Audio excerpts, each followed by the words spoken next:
Welcome back. Kali ini kita akan membahas mengenai 3 pelanggaran yang dilakukan emak-emak di jalan raya. Yang pertama yang paling hits adalah sen kiri, belok ke kanan. Jadi saya pernah ya beberapa kali bahkan beriringan dengan seorang emak-emak atau ibu-ibu gitu ya. Di sebuah pertigaan, karena jarak kami agak dekat gitu ya. Di sebuah pertigaan, dari jauh saya sudah wanti-wanti nih. Dia ngidupin sen kiri. Dan kemudian tiba-tiba dia berbelok ke kanan. Wow, amazing. Kemudian yang kedua yaitu berhenti mendadak. Tanpa ada angin, tanpa ada hujan, dia berhenti mendadak. Ini juga pernah saya alami beberapa kali, bahkan di sebuah jalanan yang lurus dan juga rame. Waktu itu lalu lintas lagi rame gitu ya, orang lagi sibuk gitu. Di depan saya itu ada ibu-ibu yang bawa banyak belanjaan dan tiba-tiba tidak ada angin, tidak ada hujan tadi, berhenti mendadak dia di situ. Kalau kita nggak aware, bisa-bisa kita tabrak tuh ibu-ibu. Begitu saya perhatikan, ngapain ini berhenti mendadak, nggak taunya dia lagi benerin belanjaannya yang super banyak waktu itu. Dan tanpa dosa, dia nggak lihat kanan kiri, nggak lihat belakang lagi, tiba-tiba dia ngerem gitu ya. Tadinya saya mau tegur, tapi begitu lihat itu seorang ibu-ibu ya, mama, saya jadi ragu-ragu, Mama kalau ditegur, dia yang makin galak, dia yang makin ngegas, dia yang salah, dia yang makin marah.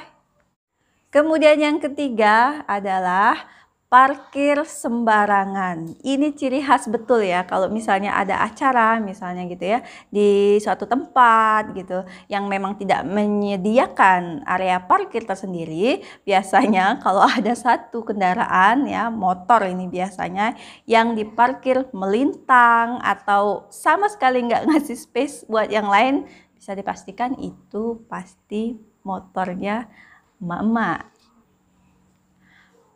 Nah, 3 hal tersebut adalah hal yang memang sudah menjadi fenomena gitu ya. Saya pikir karena saking fenomenalnya kejadian ini, jadi kita sering lihat itu jadi kayak semacam ada jargon gitu ya di kehidupan kita, emak-emak raja jalanan atau ibu-ibu raja jalanan. Ya memang begitu gitu ya. Kalau ini hanya saya mengalami gitu, ya mungkin hanya ini 1-2 kali kejadian, tapi kalau hampir semua orang sampai jadi fenomenal begitu, ya berarti ini memang banyak terjadi di kehidupan kita. Yang menarik bagi saya adalah saya sebenarnya heran sekali kenapa seorang emak atau ibu-ibu itu sampai tidak bisa membedakan mana yang kiri, mana yang kanan. Karena waktu kecil yang pertama kali mengajari anaknya mana tangan kanan, mana tangan kiri, itu kan ibu-ibu ya atau emak-emak. Jadi ketika dia sendiri mengendarai kendaraan ya, kemudian dia tidak bisa membedakan mana kanan, mana kiri ya, sering sekali salah ya, mau ke kanan dia sen kiri atau sebaliknya, itu saya jadi heran. Di mana susahnya gitu ya? Saya punya tips kalau memang Bu kamu begitu bingung gitu ya membedakan mana kanan mana kiri, coba dikasih label gitu ya. Dikasih label di tanda sen yang ada di motor itu, kalau mau ke kanan, cetek ke kanan, atau kalau ke kiri, ya cetek ke kiri Bu.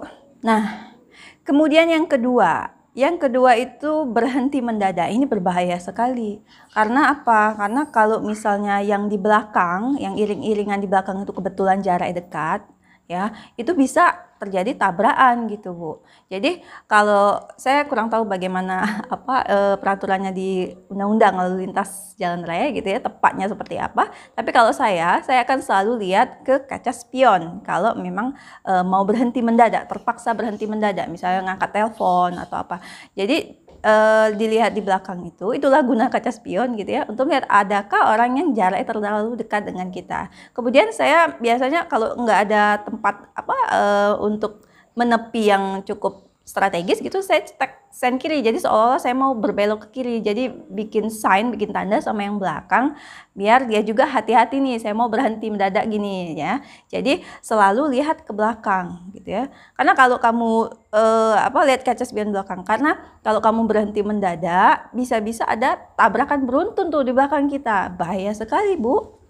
Nah, kemudian saya renungi nih, saya pikir-pikir, kenapa ya kok bisa terjadi hal seperti ini, dan sering sekali terjadi ini, bahkan jadi bahan lelucon gitu ya di masyarakat kita. Saya pikir alasannya karena seorang ibu-ibu atau emak-emak itu banyak sekali beban pikirannya gitu ya. Jadi kalau misalnya dia berkendara dari pasar misalnya, atau dari anterin anaknya sekolah kemudian pulang ke rumah gitu ya, biasanya yang terjadi dia berkendara misalnya 15-20 menit jarak antara pasar ke rumahnya.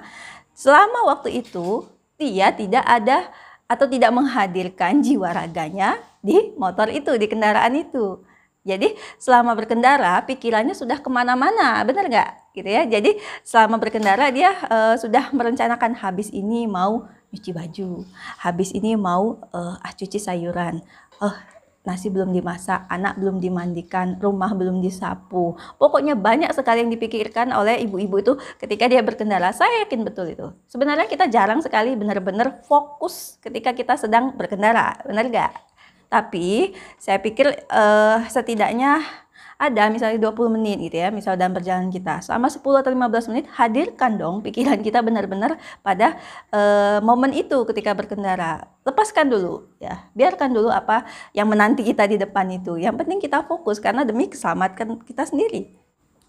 Saya tahu betul sebagai perempuan ya, rata-rata yang namanya perempuan, apalagi itu kalau sudah menikah, itu kemampuan multitaskingnya yaitu melakukan beberapa hal pada satu momen, pada waktu yang bersamaan, itu sudah sangat familiar gitu ya, biasa gitu. Jadi ada yang sambil nyuci gitu ya, ada yang gendong anak, mungkin nyuci pakai mesin cuci misalnya, sambil masak gitu ya, gendong anak pula, kemudian nyapu, jemurin baju. Jarang yang melakukan satu kegiatan pada satu momen. Kenapa? Karena banyak pekerjaan yang dilakukan gitu ya. Dan itu bagi saya kalau dikerjakan bertahun-tahun sepanjang hidup itu akan membuat jadi stres ya. Kadang-kadang saya rasakan bangun tidur itu, aduh banyak sekali yang harus saya kerjakan hari ini.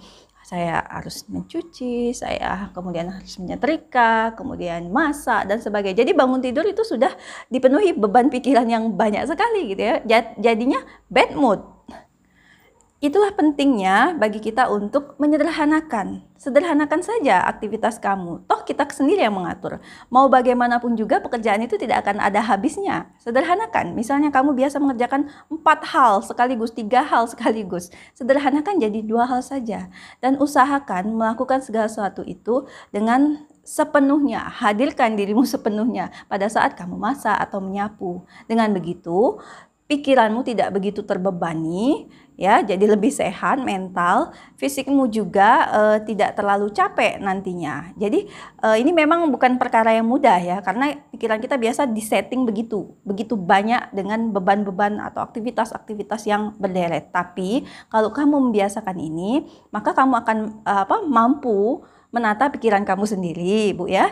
Jadi kemudian apa yang kamu kerjakan pada saat itu lebih berkualitas dibanding kamu melakukan beberapa pekerjaan sekaligus.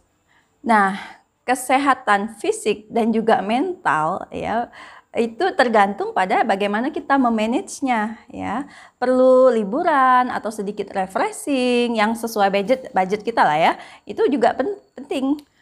Menjadi lebih lentur, menjadi lebih sederhana, lebih lebih santai lah gitu ya dalam melaksanakan aktivitas kita. Jangan terlalu memforsir, jangan terlalu memaksakan kita harus begini-begini. Ya relax saja gitu kan. Toh hari-harinya juga seperti itu, pekerjaannya akan seperti itu. Jadi kita harus memaintain, kita harus menjaga fisik dan terutama pikiran atau mental kita tetap relax gitu ya. Jadi apapun masalahnya nanti kita bisa tetap tenang, tetap kalem, cooling down gitu kan ya.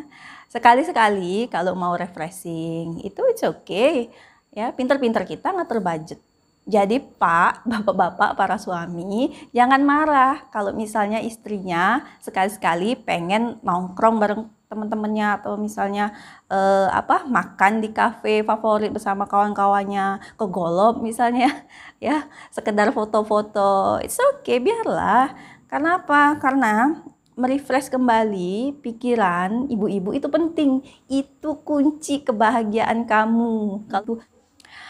Nah, jadi itu saja video kali ini. Ingat Bu, kesehatan fisik dan mental itu penting untuk kita maintain, sama pentingnya dengan melaksanakan aktivitas sehari-hari gitu ya. Tetap berhati-hati ketika berkendara, jaga kesehatan baik fisik maupun mental. Terima kasih sudah menonton. Salam damai, salam hening.